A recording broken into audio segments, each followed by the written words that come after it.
সাধারণত ছেলেদের শারীরিক ও মানসিক পরিপক্কতা আসতে কিছুটা সময় লাগে, প্রায় 17-18 বছর বয়স পর্যন্ত। অন্যদিকে মেয়েদের মধ্যে এই পরিবর্তনগুলো অনেক আগে, প্রায় 11-12 বছর বয়সেই চলে আসে।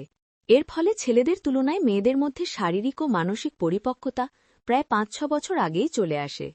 আবার একটি নির্দিষ্ট বয়সের পর, যেমন 40 বা 50-এর পর, নারীদের শারীরিক চাহিদার ক্ষেত্রে স্বাভাবিকভাবেই পরিবর্তন আসে। অন্যদিকে পুরুষদের ক্ষেত্রে এই আগ্রহ অনেক বয়স পর্যন্ত, এমনকি 70 বছর পর্যন্তও থাকতে পারে। এই প্রাকৃতিক পার্থক্যের কারণেই অনেকে মনে করেন যে সমবয়সী বা বয়সে বড় কাউকে জীবনসঙ্গী হিসেবে বেছে নিলে কিছু চ্যালেঞ্জ আসতে পারে, কারণ এক্ষেত্রে সময়ের সাথে সাথে দুজনের শারীরিক ও মানসিক চাহিদার মধ্যে একটি ব্যবধান তৈরি হওয়ার সম্ভাবনা থাকে। এই সামঞ্জস্য বজায় রাখার জন্য প্রায়ই দেখা যায় যে ছেলেরা তাদের চেয়ে বয়সে 4-5 বছরের ছোট মেয়েদের জীবনসঙ্গী হিসেবেই বেছে নেন। এতে করে তাদের মধ্যে মানসিক বোঝাপড়া এবং শারীরিক চাহিদার মিল খুঁজে পাওয়া সহজ হয়।